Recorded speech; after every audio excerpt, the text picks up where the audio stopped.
Hello everyone, कैसे हो सभी। आई होप आप सभी अच्छे होंगे। तो अपने पास से क्वेश्चन है जेई एडवांस 2014 का। तो इसको ट्राई करते हैं सॉल्व करने का। ए transparent thin film of uniform thickness and refractive index N1 is 1.4 is coated on the convex spherical surface of radius R at one end of long solid glass cylinder of refractive index N2 is 1.5 as shown in figure.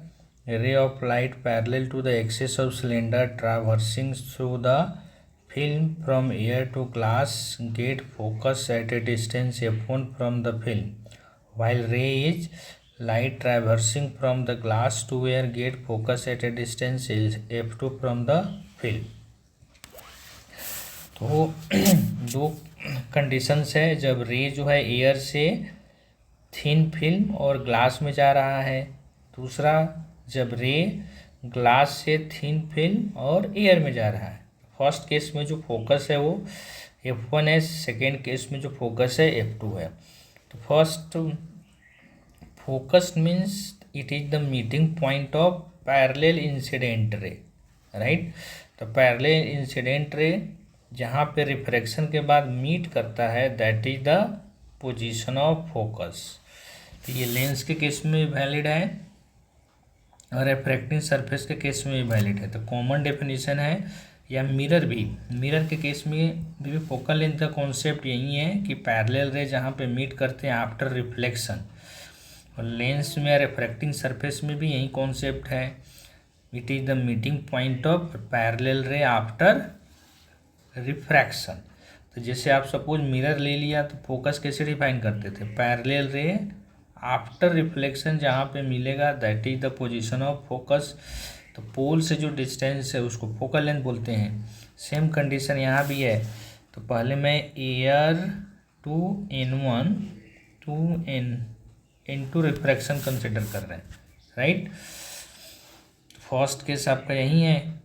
तो first case में ये air दे रखा है और इधर N1 है और इसमें रे पैरेलल आ रही है। It is mentioned in the question the ray of light parallel to the axis of cylinder. Okay, तो रे एक्चुअली किधर से किधर मूव कर रही है, एयर टू N1। तो जब कोई रे μ1 से μ2 में ट्रेवल करता है रिफ्रैक्टिंग सरफेस के लिए, μ1 से μ2, तो ये आपने ऑलरेडी डेराइव किया हो गया। μ2 by V μ1 by U μ2 minus μ1 by R, ये आप ऑलरेडी डराइव किए होंगे। तो इसी कॉन्सेप्ट का मैं यूज करूँगा। रे μ1 से μt की तरफ मूव कर रहा है, राइट। फिलहाल अभी जो रे है अब क्वेश्चन के अकॉर्डिंग एयर से N1 में ट्रेवल कर रहा है, तो मैं यहाँ पे क्या लिख सकता हूँ, μ2 means N1 by V μ1 means air. तो एयर का रिफ्रैक्टिव इंडेक्स कितना लेते हैं, 1 by U μ2 minus μ1 by R. आप N1 भी यूज कर सकते हैं, μ1 भी यूज कर सकते हैं, नोटेशन है। अब रे पैरेलल आ रही है, it means the object is at infinity. तो 1 बाई इन्फिनिटी क्या हो जाएगा, 0। पैरेलल रे अगर ऑब्जेक्ट से रे निकलने के बाद अगर वो पैरेलल है, it means object actually infinity पे है। और आफ्टर रिफ्रैक्शन अगर रे पैरेलल हो जाए इसका मतलब इमेज इन्फिनिटी पे बनेगा, राइट। पैरेलल रे का बेसिक चीज़ आई होप आपको पता होगा। तो N1, तो रे किधर से किधर प्रोपगेट हो रहा है, एयर से N1। तो μ2 बाई भी, μ2 मीन्स ये थिन फिल्म में गया है जिसका रिफ्रैक्टिव इंडेक्स दे रखा है 1.4। दिस इज भी μ2 माइनस μ1, तो thin film minus air by R. तो यहाँ पर रेडियस ऑफ कर्वेचर जो है वो पॉजिटिव है, यही है रेडियस ऑफ कर्वेचर। तो इंसिडेंट रे के डायरेक्शन में ही है, इसलिए मैं क्या कंसिडर करूँगा इसको, पॉजिटिव, राइट। आर को हमने क्या ले लिया, पॉजिटिव। तो μ2 by V μ1 by U μ2 minus μ1 by R. This will become 1.4 by V, this is 0.4 by are.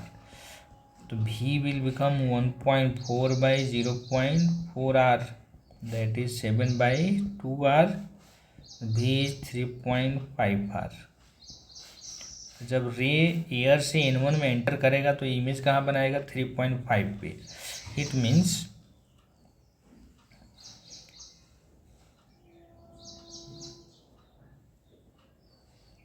Parallel रे आफ्टर रिफ्रैक्शन N1, एयर से N1 में एंटर किया, दिस इज N1, ये होल दे रखा N2, ये पूरा ग्लास सैंपल है, दिस इज ग्लास जिसका रिफ्रैक्टिव इंडेक्स क्वेश्चन के अकॉर्डिंग कितना है, N2।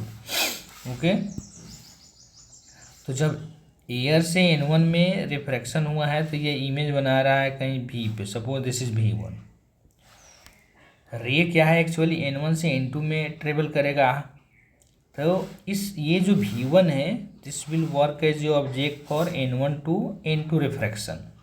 तो रे एक्चुअली प्रोपेगेट किधर हो रहा है, तो रे का प्रोपेगेशन क्वेश्चन इस अभी N1 से N2 में हो रहा है, राइट। तो फिर से डेफिनेशन फार्मूला तो वही है, μ2/v μ1/u μ2 minus μ1/r। μ2 means इधर रे एंटर कर रहा है, तो μ2 एक्चुअली रे जो है N2 में एंटर कर रहा है, N2 का रिफ्रैक्टिव इंडेक्स कितना है, 1.5 भी। तो ये फाइनल इमेज है। तो पैरेलल रे फाइनली जहाँ पे मिलता है उसी को हम फोकस बोलते हैं। तो क्वेश्चन के अकॉर्डिंग दिस इज F1 μ1। तो रे किधर से एंटर कर रहा है, N1 से, तो N1 का रिफ्रैक्टिव इंडेक्स है। और ये जो ऑब्जेक्ट डिस्टेंस है, जब एयर से N1 से रिफ्रैक्शन के बाद जो ये इमेज बना है N1 से N2 के लिए, this work as a object और this distance is along the direction of incident ray. तो क्या लेना चाहिए मुझे, positive, right. That is 3.5 r μ2 1.5 minus 1.4/r। now 1.5 F1, this will become 14/35r, this is 0.1/r। now you can simplify this, this will become 5।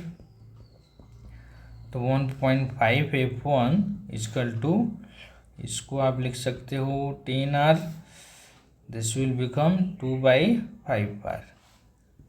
तो LCM will become 10r, तो this is 1 + 4, that is 5/10r। तो 1.5/F1, this will become 1.2r। F1 equal to cross multiplication कर सकते हैं 3r। So the air से N1 और N1 से N2 में जब रे एंटर करेगा तो पैरेलल रे कहाँ पे फोकस करेंगे, 3r पे, right. So F1 will become 3r। Now case 2 में क्या है, रे इस ग्लास मीडियम से एयर मीडियम में वापस आ रहा है, राइट। तो this is air medium, this is N1 और this is N2। Okay, parallel रे आ रही है, तो पैरेलल रे अगर इधर से इंसिडेंट होगा तो किधर से किधर एंटर कर रहा हो, N2 से N1। फिर से वही फार्मूला, कौन सा, μ2/v μ1/u μ2 माइनस μ1/r। तो रे किधर एंटर कर रहा है, μ2 में। μ2 मीन्स फिलहाल N1, क्योंकि रे का प्रोपेगेशन किधर से किधर हो रहा है, N2 से N1 के साइड। तो रे एंटर किधर किया, N1 में।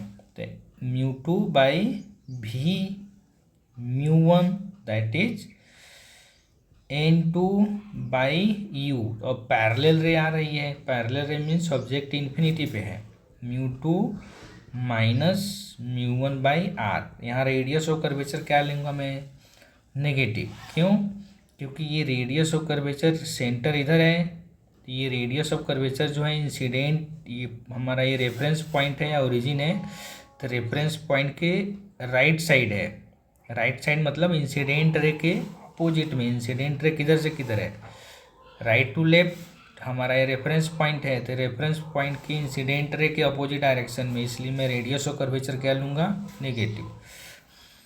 N1 तो n1 means 1.4, this is v, first image है तो आप v1 भी बोल सकते हैं। This will become 0, n1 1.4 minus 1.5 by minus R, तो this is 1.4 v1, this will become minus 0.1 minus R, that is 1 by 10r, so v1 become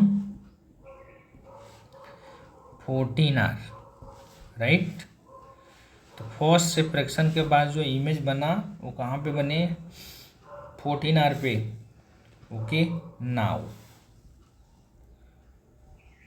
now refraction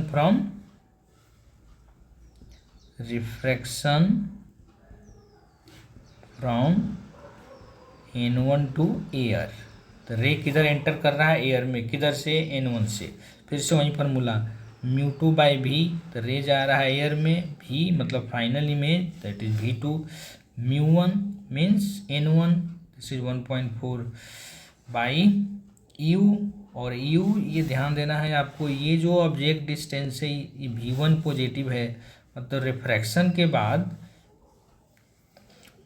जब n1 और जब रे n2 से n1 में एंटर कर रहा है तो रिफ्रैक्शन के बाद इमेज कहीं इधर बना रहा है। जब n1 से एयर का रिफ्रैक्शन होगा तो this will work as a object. ये डिस्टेंस जो है ऑब्जेक्ट का n1 से एयर के लिए वो इंसिडेंट रे के डायरेक्शन में ही है, इसलिए मैं क्या कंसिडर करूँगा, पॉजिटिव। तो this is 14r, this is 1.4, μ2 minus μ1 by R, radius of curvature is negative. So now we can simplify, the 1 by f2,